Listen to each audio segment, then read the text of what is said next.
Bonsoir à tous. Alors dans notre précédente vidéo, nous avons vu comment copier des éléments d'une cellule. On a vu les dates, on a vu les nombres.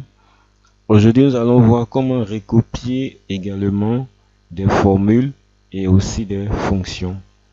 Alors nous n'avons pas encore vu les formules et les fonctions, mais vous savez un peu comment est-ce que ça fonctionne. Alors par exemple ici, nous allons déjà mettre notre première formule. Pour pouvoir mettre une formule, qu'est-ce qu'il faut? Il faut commencer déjà par mettre dans la cellule un égal. Pour dire, nous sommes en train de créer quoi? Une formule. Alors quand nous mettons le égal, nous cliquons déjà sur les cellules qui seront concernées. Donc si je mets égal, on me met déjà B3 parce que c'est la cellule B3 qui a été sélectionnée. Et moi, ce que je souhaite, c'est réaliser une addition.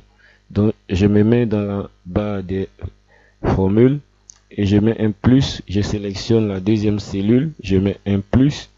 Je sélectionne la troisième cellule, je mets un plus. Et enfin, la quatrième cellule. OK?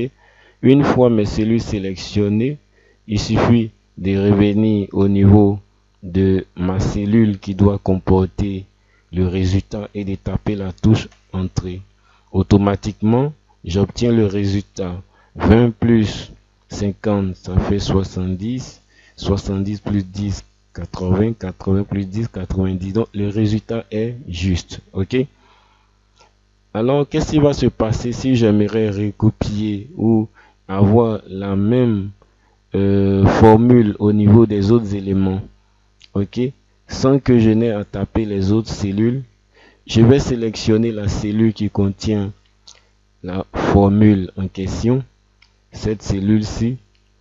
Je sélectionne et toujours avec le petit carré qui est là, je maintiens le clic gauche de la souris enfoncé et je glisse jusqu'au dernier élément où je dois faire un calcul.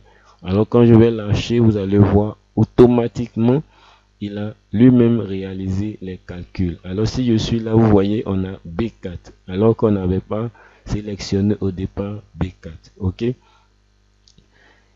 Et si nous utilisons à présent des fonctions. Alors une fonction, c'est quoi? Une fonction, c'est en quelque sorte un conteneur qui contient déjà au préalable des variables qui vont nous permettre de faire des calculs. Donc on peut par exemple calculer des moyennes, on peut calculer des sommes, on peut calculer le maximum, le minimum, ok? Ce qui va nous intéresser ici, par exemple, c'est d'utiliser la somme. Donc je me positionne déjà dans cette cellule et je vais aller cliquer sur FX pour dire fonction.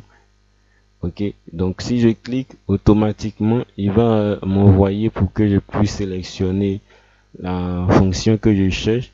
Il y a plusieurs fonctions et comme je l'ai dit, ce qui va nous intéresser ici, c'est la somme. Sinon, on peut aller chercher plusieurs autres fonctions qui existent ici. Ok. Donc si on prend somme, je mets égal. Automatiquement, il me positionne le curseur pour que je sélectionne les plages. Ok. Donc moi, ce qui m'intéresse, c'est de partir ici au niveau de B2 jusqu'à atteindre B6. Donc de partir et de B3, excusez, jusqu'à atteindre B6. Donc je me positionne en B3, je maintiens le clic gauche de la souris enfoncé et je glisse jusqu'à atteindre B6. Ok, automatiquement vous voyez la plage, ça a été affiché. On verra plus tard comment est-ce que vous pouvez les utiliser. Mais pour dire de B3 à B6, voici comment on procède. On écrit B3 2.B6. Ça veut dire de B3 à B6. Donc cette fois-ci, je fais OK. Et qu'est-ce que vous constatez? On a le résultat.